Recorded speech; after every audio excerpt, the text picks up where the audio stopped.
best metal drummer. So it was just like that thought process. Like, I really want to be in a band. I want to play heavy music. Let me try this screaming thing out.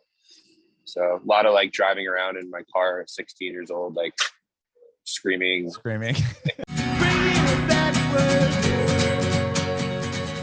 Cool. So this podcast is about you and your journey in music, and we'll talk about volumes. Sweet. Sounds good. Awesome. Well, first off, talk to me about where were you born and raised? Los Angeles, Southern California area. You were born in LA. Yeah. Okay. I'm from San Diego. Not many people actually are from Southern California, so that's cool. What part of LA? Yeah, San Fernando Valley Okay. area, like Woodland Hills specifically. My girlfriend's parents, though, they live in Oceanside. Oh, sure. Area. Yeah, Encinitas area. So I'm like down in San Diego all the time. I love it down there. Oh, awesome. Yeah, I recently moved to Nashville, but I've lived in San Diego besides from a little stint in San Francisco pretty much my whole life. Yeah, man. It seems like a lot of people are moving to Nashville. Yeah, it's bizarre. Cool. I didn't know that when I moved here. And then like everyone you run into, like, oh, I've 50 other people I know are moving here from California. I'm like, oh. Yeah, I know a lot of people that are moving to Nashville. Yeah. Cool. Well, so born and raised in LA, how did you get into music? My dad was a musician, and he basically like just instilled it in me ever since I was a kid, like out of the womb. Yeah, just ever since I can remember, just been a part of my life. And as I got older, I just was pretty adamant about making it like my living and what I was going to do. Is that what he did? He did music for full time. Yeah. He was a musician. Like, he was in a band called Small Talk in the 80s, and they like did the whole club circuit in LA and regional, but they had like a lot of success in Japan. Okay. So that was pretty cool for me, being like really young and seeing like vinyl records in like, you know, a different language with like my dad's like face on it, and like just like a lot of cool memorabilia. We have like comic books and posters and like magazines, and that psyched me up and like amped me up, like, oh, my dad's doing this, like this is sick, like I can do this. But yeah, he was signed to Capitol Records too, and yeah, I was very much just like in a small band that had moderate success. That's awesome. Did you get to travel with him at all, or watch him play? No, this was all before I was born. Oh, okay. He pretty much stopped.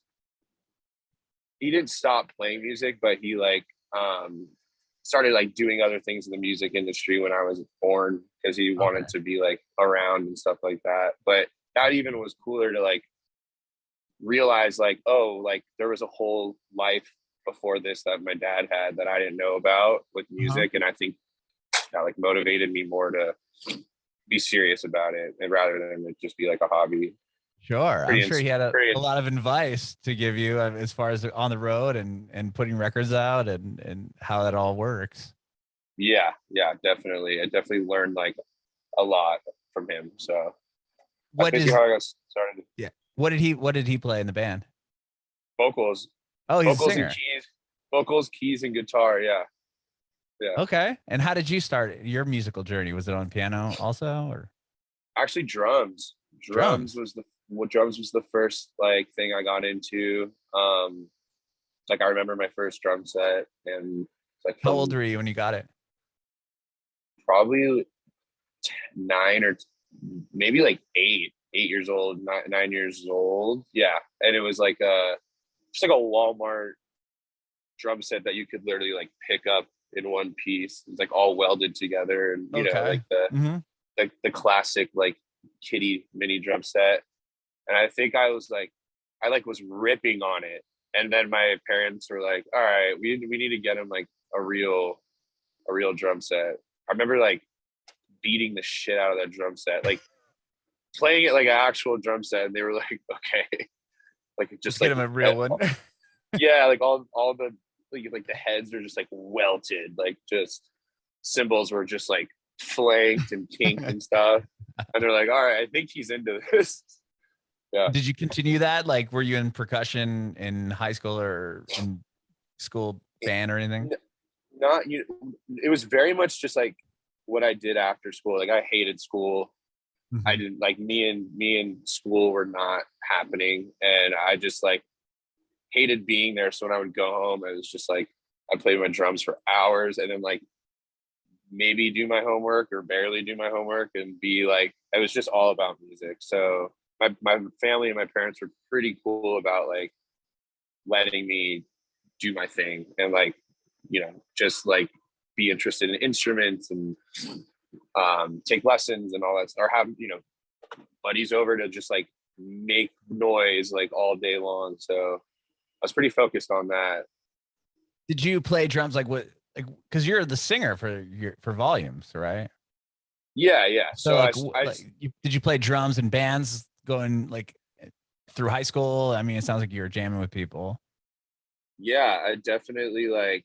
So I was always playing drums every day at home, and then that led to like having a group of guys I played with in like middle school, and then like down the street from my where I grew up in my neighborhood, there was like a kid who like walked into my garage one day, heard me playing drums, and was like, "Let's start a band." So like all that stuff was happening, and Mm-hmm. then when I got into high school, I was like actually starting bands with like names, and like we're selling tickets, we're playing shows, and there's a venue called the Cobalt.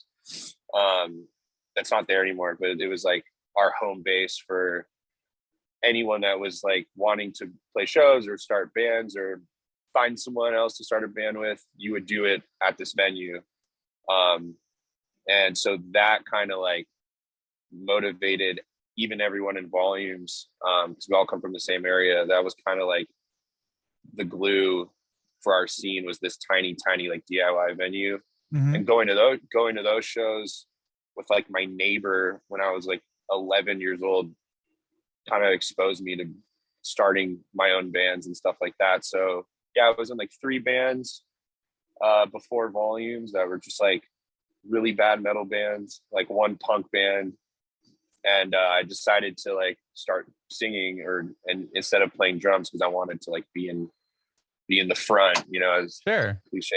cliche as it sounds. That's how it all starts, right? You're like, yeah, I don't want to be behind the drum set anymore. And I just went for it. Kind of like, it was scary too. I remember like trying out for bands, like doing vocals and stuff, and it was like all new to me, and I like very much had to like make it happen and stuff. So Was Volumes the first band that you sang for, or were you in other bands prior as a singer? so I was in other bands prior. So I was other bands screaming basically, and a little bit of singing.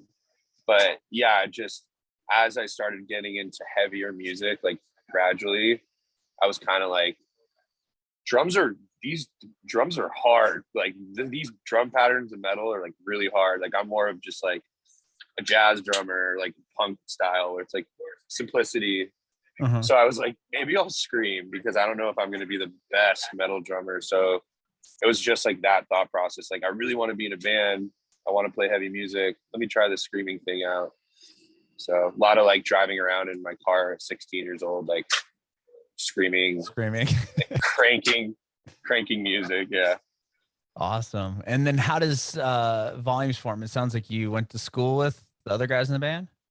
I didn't go to school with them, but we all came from the same neighborhood. And then, Okay. like I said, the binding glue was The venue. the venue that we had, the Cobalt, and like we were all in different bands, supporting each other and hanging out and making sure that we would like show up to each other's shows. And then all our bands kind of disbanded at the same time, and then we all gravitated towards each other to start Volumes, basically out of that venue, just to keep like playing there.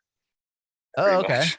Really? Yeah, like we just wanted to like still play shows, and like it was like one of those things where it's like the venue is like a very tiny, dark, dingy venue, but like there was nothing like packing like 400 kids out, and if you could do that at the time from where we were from, you were like godly. Right. So we were like, that was like our goal. Like we weren't even thinking like going to play shows in other states or going on tour. It was just like, how sick can we make our hometown show? Like how packed can these shows at the Cobalt get? So we played there for years, even not even that long, maybe 2 years we played there as volumes. And then that kind of allowed us to make some noise and gain some attention as fans would come through and we would open for them. They're like, oh, they have this venue on lock. So it was cool. Because it's you sad guys, it's not there anymore. Yeah, you got signed fairly quickly though, didn't you, or no? Really quickly. Okay. And that was just because of that venue. Just like the exposure of how like bustling the scene was in the early 2000s and mid 2000s. It just having that, I guess, platform of our local venue and just like having played there for so long and knowing that community really helped us like get that signing very quickly. So was that something literally all thanks to that venue. Basically, was kind of like why we had any success in the beginning. Wow. When you got that deal, was it something that you like ran by your dad or anything like that? Like, I mean, that must have been a big moment, calling him and being like, hey, we got signed.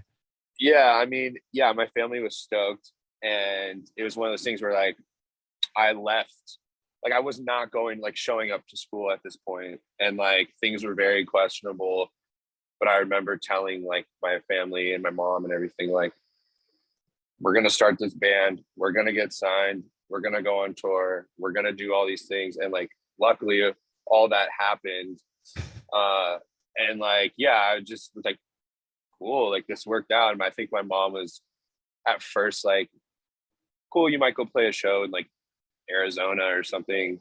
But then as like she saw like a tour flyer and it's like, no, I'm going to be gone for like a month, she was kind of like, oh, okay, my whole family was like, yeah, he's serious about it. And they're super obviously happy for me. And yeah, it's very cool stuff to see like them trip out on that, just knowing that, like, yeah. When you guys signed, like, you put an EP out right away?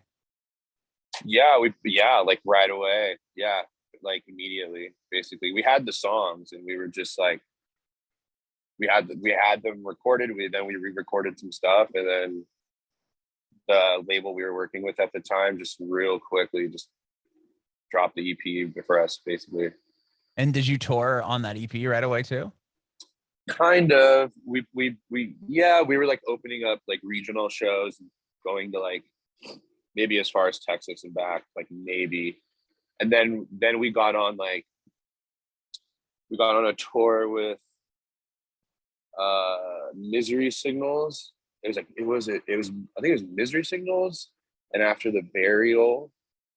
And that was like a huge fucking deal for us. Big tour for us to open. And from then on, we got like this Slaughter Survivors kind of contest-y tour. And then that kind of broke it in for us as far as like, you know, getting on bigger and better serious tours. We toured a little bit. Okay. So how did that one, what was that tour you just mentioned that kind of got you onto the bigger and better ones? It was called it was Slaughter Survivors Tour. I think it's still around, but it was like, it's a contest thing where it's like I think you entered in or had to do some type of something like that to like get on the tour. So like a surplus of bands would enter, and then they would pick like 8, 9, like there was like 9 or 10 bands on the tour, and then it's like you went out and you toured kind of festival style and in clubs though, so it's like an all-day show. And that was like a goal for us to get on, and we got on it, and knowing that it would like help expose us. On that tour, it was like Rings of Saturn. It was like their first tour ever. I think it was like probably our third tour, and then like Conducting from the Grave was on it. Like all these like old metalcore bands. Yeah, and I forget who else was on it, but there was like 10 bands on it. Wow. And then you said that set you up for bigger and much bigger tours at that point? Yeah, that was like our first like full-ish US tour where you're going like west to east coast and back. And so yeah, that definitely like made some type of dent for us for the rest of our career. Definitely, yeah. Did you have your first record out at this point or no? We Yeah, well, we had the EP out, But not and the we didn't full length. not the full length yet. That came a little later. Okay, because that both your first two records went what, number one on iTunes, the rock chart, and the Yes, yeah, hardcore chart. I mean, that's crazy, right?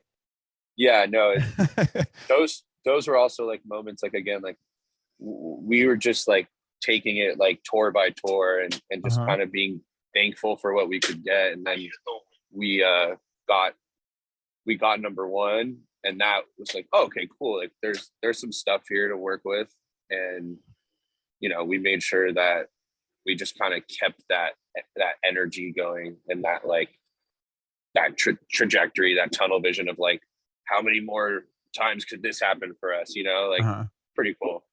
What impact does going number one at that time on iTunes do? Like, are there, like, are you getting put on bigger tours with bigger bands, or was it just kind of like a It lets, yeah, I think honestly, like I don't know how much it did, but it kind of, yeah, it does.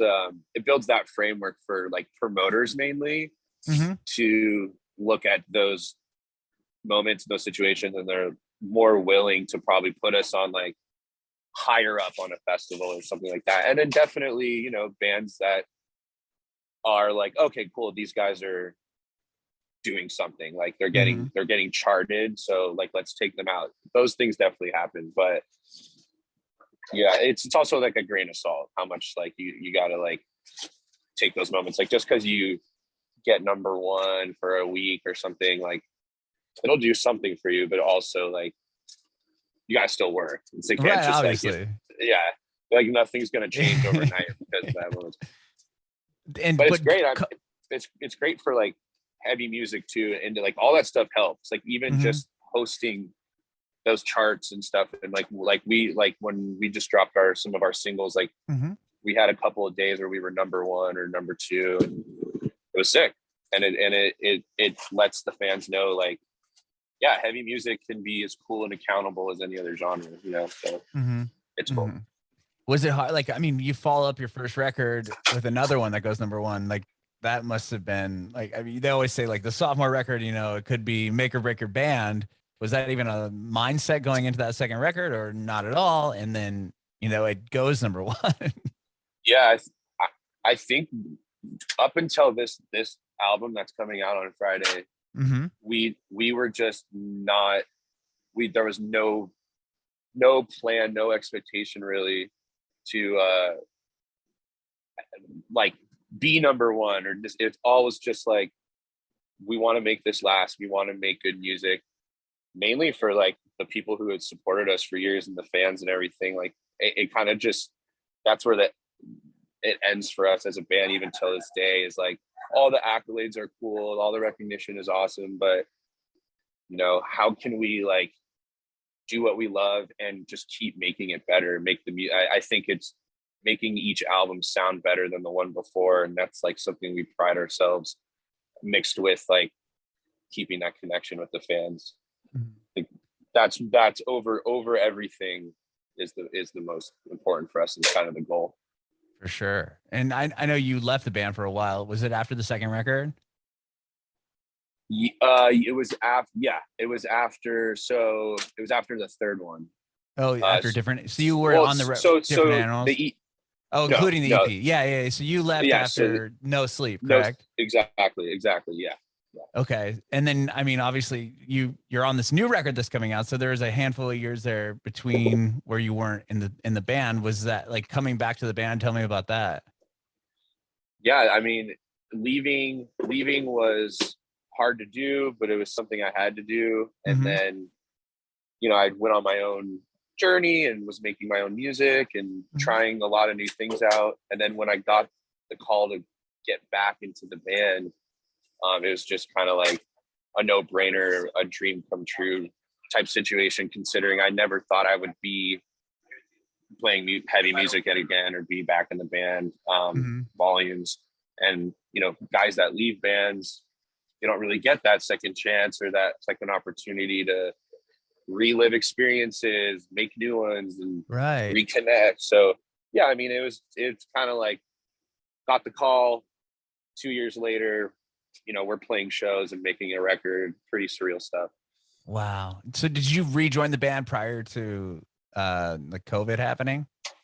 Yeah, it Okay. was like it's like a year of silence. So like I agreed to it, and then it was a year of kind of like can't say anything. We're gonna figure it out, and then started making the album, and then everything shut down. So then we had like another year and some change to, like after the announcement, like make the album and all that stuff. So yeah, it was like beginning of 2019, end of 2018 when I was agreed Okay. to do it. So it was like a long, A long process in between. yeah, Yeah. not But so much saying yes, but in but between a long time. be announcing it and in that whole journey.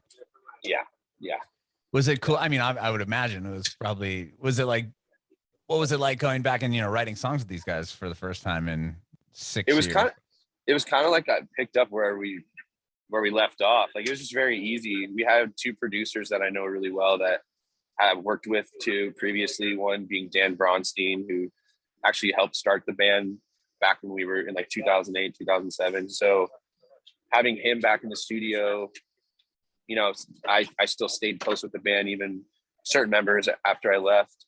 It was pretty easy to come back and start cranking again. I mean, and we kind of knew exactly the style we wanted to make and where we wanted to go, and that helped too, definitely. But having my two buddy producers back and having a previous relationship with them definitely helped.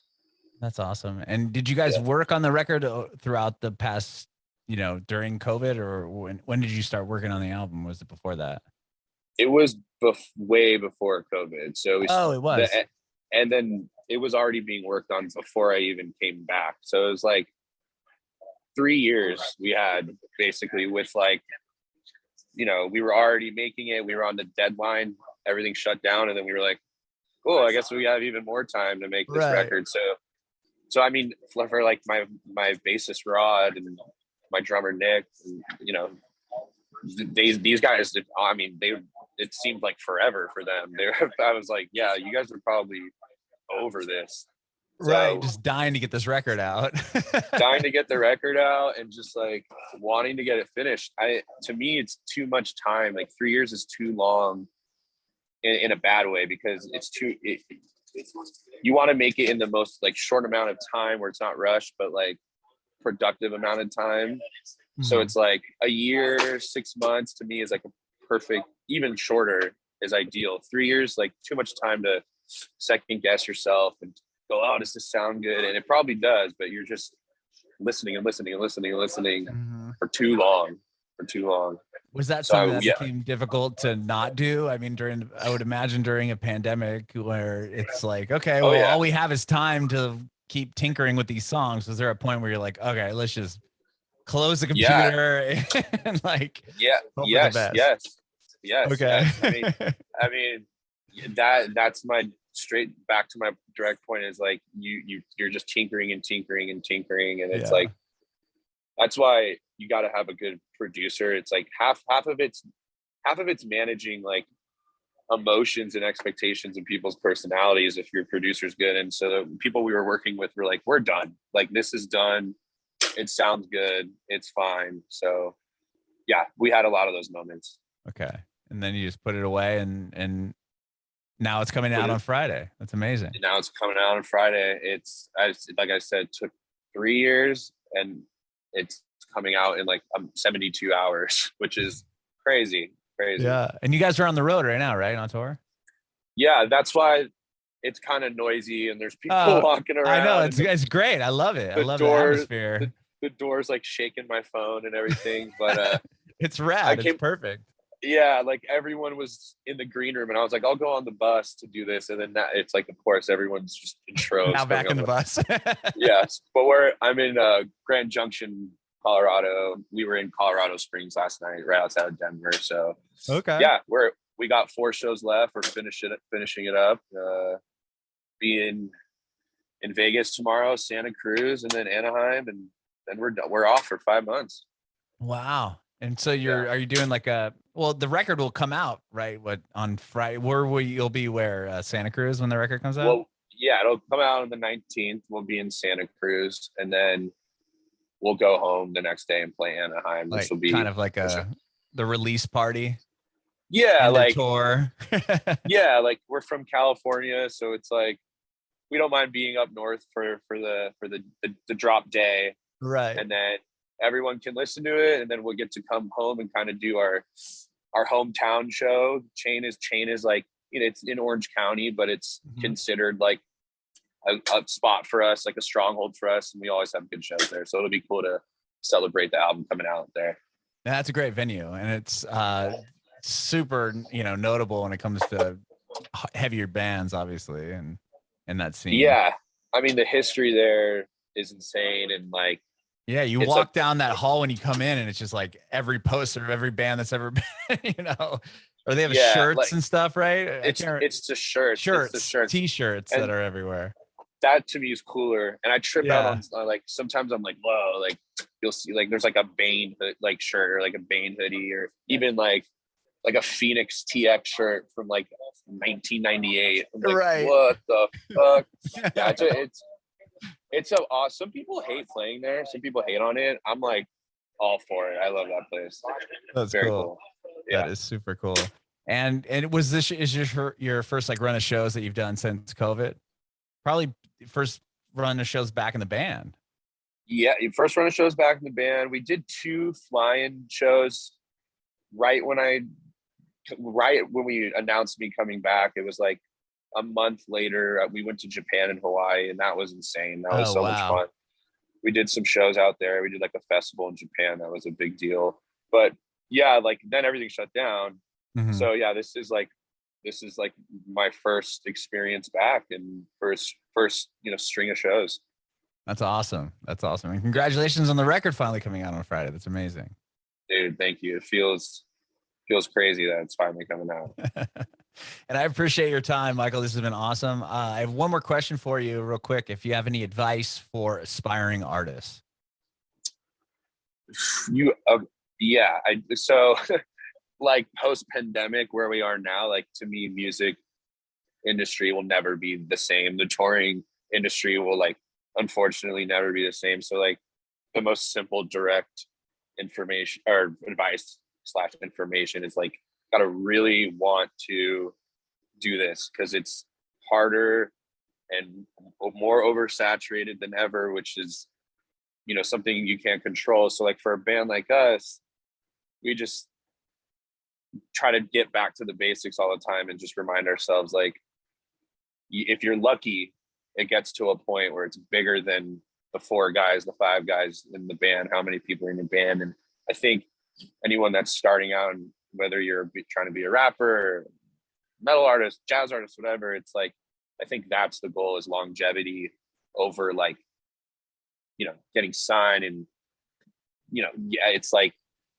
these experiences, there's nothing like touring. There's nothing like playing shows, whether there's 600, 6 people, it's like, you got to really want to have those experiences and like grow while you're doing it. That would be like my biggest piece of advice over like, telling someone this is how you get signed and this is how you get big. It's like now more than ever, I think you got to really just want to like play music and have that release for sure. I think it has to start there.